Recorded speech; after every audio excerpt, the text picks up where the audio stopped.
রাধে রাধে, সবাই কেমন আছো? আমি অনেক ভালো আছি। আর আমি তো এখন বগুড়া আছি, তোমরা হয়তো সকলেই বুঝতে পেরে গেছো। আর আমি আজকে এসেছি ভবানীপুরে। সবাই বলে, লোকে মুখে আমি শুনেছি ভবে এলে নাকি ভবানীপুরে আসতে হয়।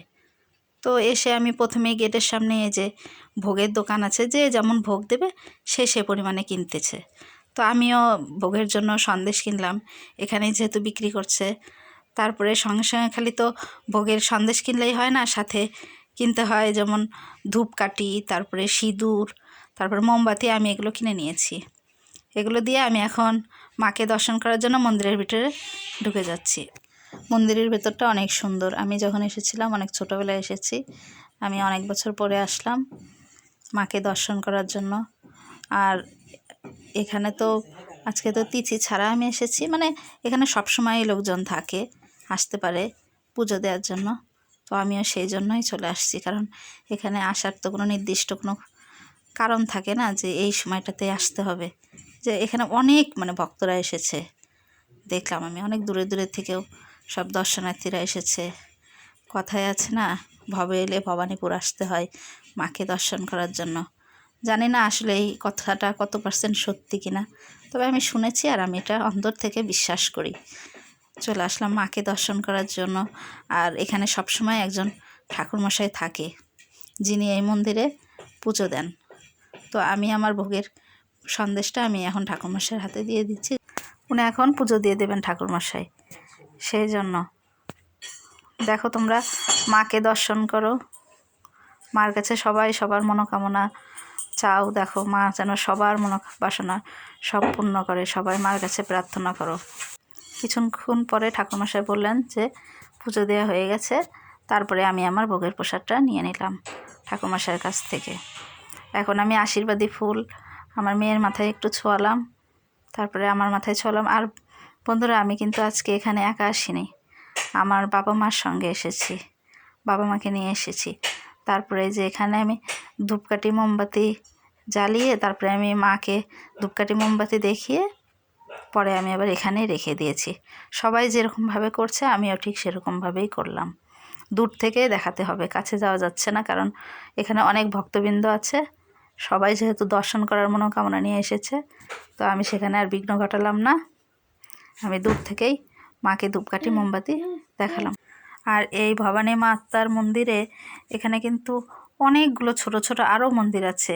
এখানে অনেক শিবলিঙ্গ আছে, যেগুলো আসলেই অনেক সুন্দর। এখানে যারা যারা আসোনি, আমি চাই সবাই একবার করে হলেও আসো, কারণ এখানে আসলে পরে আসলেই মনটা ভালো লাগে। দেখো, মাকে দর্শন করলেও যতটা ভালো লাগে, তারপরে তো আছে মহাদেব, শিবলিঙ্গগুলোকেও দর্শন করো। আর এখানে অনেকে তো আসে উপোস করে, তারপরে দেখো শিবের মাথায় জল ঢালে। আমি আজকে উপোস করে আসি নাই, তাতে কি হয়েছে? প্রণাম করতে তো আর বাধা নেই, আর দর্শন করতেও তো আর বাধা নেই, তাই আমি তোমাদেরকে বললাম। আর এখানে কিন্তু স্নানের ঘাট আছে। এখানে মাঘী পূর্ণিমাতে গঙ্গা স্নান হয়। এখানে মোট 3টা ঘাট, পুরুষদের জন্য আলাদা, মহিলাদের জন্য আলাদা। এই দেখো, অনেক সুন্দর ব্যবস্থা। আমি আজকে স্নানও করলাম না, শুধুমাত্র একটু গঙ্গা জল মাথায় ছিটিয়ে নিলাম। একসাথে 3টে ঘাট সিঁড়ি করা, যে যেখানে মন চায় এখন স্নান করো। শুধুমাত্র গঙ্গা স্নান যখন সময় হবে সেই মাঘী পূর্ণিমায়, তখন শুধুমাত্র বাধা আছে, পুরুষের জায়গায় পুরুষরা, মহিলাদের জায়গায় মহিলারা। আর এই যে এই জায়গাটা দেখতেছো, এখানে এটা অনেক সুন্দর একটা জায়গা। এখানে সবাই কাপড় ছাড়ে মহিলারা, একদম পুরোটা বাউন্ডারি দিয়ে ঘেরা দেওয়া, অনেক সুন্দর ব্যবস্থা। একদম মহিলারা খুব সেফটিভাবে এখানে কাপড় চোপড় ছাড়তে পারবে, প্লাস দড়ি টানানো আছে, যেখানে সবাই অনায়াসে কাপড় মেলতে পারবে। তারপরে আমি এখন এই যে রাস্তা আছে, আমি এখন ঘাট থেকে বেরিয়ে এই রাস্তা দিয়ে সোজা চলে যাব। আর যাওয়ার সময় আমার যে জিনিসটা চোখে পড়লো, তাহলে এখানে অনেক কি বলবো, এখানে শিমুল ফুলের গাছ আছে।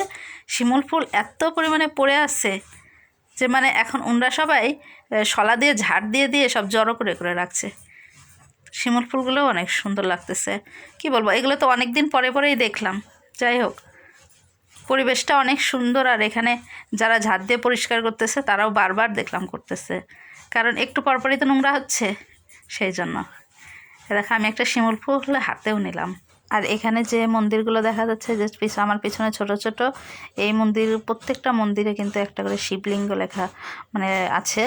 আর সব মন্দিরের কিন্তু আলাদা আলাদা নাম দেওয়া আছে যে এগুলো কি কি ঠাকুর। আমি তোমাদেরকে সব কিছুই ঘুরে দেখাবো। এই দেখো, আর আমার বাবা মাও ভেতরে ঢুকে গেল। আমরা তো স্নানের ঘাটে ছিলাম, স্নানের ঘাটের থেকে এখন আমরা আবার মন্দিরের ভেতরে আমরা আবার প্রবেশ করছি, আমার বাবা মা আর আমার মেয়ে একসঙ্গে। আর এই যে এই গাছটা, বেল গাছটা দেখছো, এই বেল গাছটার নিচে যদি কারো চুল মানসিক থাকে তো সবাই হচ্ছে চুল এখানে মানে চুল ফেলে দেয়, দিয়ে এই গাছে রাখে। আর এখানে কিন্তু আবার অনেকে আছে কান মানে ফুটো করে, যেটাকে বলে কান চূড়া করা, ওইটাও করে। আর তারপরে চলে আসলাম এই দেখো এই মন্দিরে। এই দেখো এখানেও কিন্তু মহাদেব রাখা আছে। এখানে অনেকগুলো ছোট ছোট মন্দির আছে, অনেকগুলো। একবার তোমরা এসেই দেখো, মনটা অনেক ভালো লাগবে। মানে পরিষ্কার পরিচ্ছন্নতা, সব কিছু সুন্দর। আর এই যে আমি এখন যে মন্দিরটা দেখাচ্ছি, এটা কিন্তু পাতাল ভৈরব মন্দির, পাতাল ভৈরব। আর এই শিবলিঙ্গটা একদম ছোট তো, মানে যার জন্য এখানে বলতেছে পাতাল ভৈরব আর হচ্ছে বামন, মানে এরকম লেখা আছে, আমি তাই দেখলাম। কারণ এইটা আর এই শিবলিঙ্গটা কিন্তু মাটির নিচ থেকেই উঠেছে, এই জন্য কিন্তু হয়তো এটার নাম হয়েছে যে পাতাল ভৈরব। মন্দিরগুলোতে এই দেখো পাতাল ভৈরব বামন, মানে ছোট হয়তো সেই জন্য বামন নাম। আমি সঠিক জানি না, কারণ আমি ওখানে একজনের কাছে জিজ্ঞাসা করেছিলাম, যে তিলক পরিয়ে দিল, সে সঠিক বলতে পারে নাই, যার জন্য আমি জানিও না। হয়তো আমি পুরোহিতের কাছে শুনলে জানতে পারতাম, কিন্তু পুরোহিতের কাছ থেকে তখন বেরিয়ে এসেছিলাম, এর জন্য আমি আর ওইদিকে আমার যাওয়া হয় নাই। এই দেখো আরও ছোট ছোট, মানে এই শিবলিঙ্গগুলো কিন্তু ছোট না, এটা কিন্তু যথেষ্ট বড়। কিন্তু এই মন্দিরটারও কিন্তু একটা নাম আছে, মানে এখানে প্রতিটা শিবলিঙ্গেরই কিন্তু একটা আলাদা আলাদা নাম আছে। আর সবগুলো মন্দিরই অনেক সুন্দর। শুধু কি শিবলিঙ্গ আছে, এখানে একটা দেখো বিষ্ণু মূর্তিও আছে, তারপরে ছোট্ট একটা লাড্ডু গোপাল আছে, এটাও কিন্তু অনেক সুন্দর। সব কিছু মিলিয়ে আমার ভবানীপুর আসাটা সার্থক হয়ে গেল, আমার অনেক ভালো লাগতেছে এখানে এসে। তারপরে আমি ভোগের কথা বলেছিলাম, তো ওনরা বললো না এখানে কোনো টিকিট সিস্টেম করে খাওয়া দাওয়া নেই, তবে মাখা প্রসাদ ওনরা নাকি হাতে দেয়। আর এই দেখো বন্ধুরা, এখানে 5টা চুলো কাটা আছে, এগুলো যখন অনুষ্ঠান হয়, অনুষ্ঠানের সময় রান্না করা হয় ভক্তবৃন্দের জন্য। বাণী মাতার মন্দির তোমাদের কেমন লাগলো আমাকে কমেন্ট করে জানিও।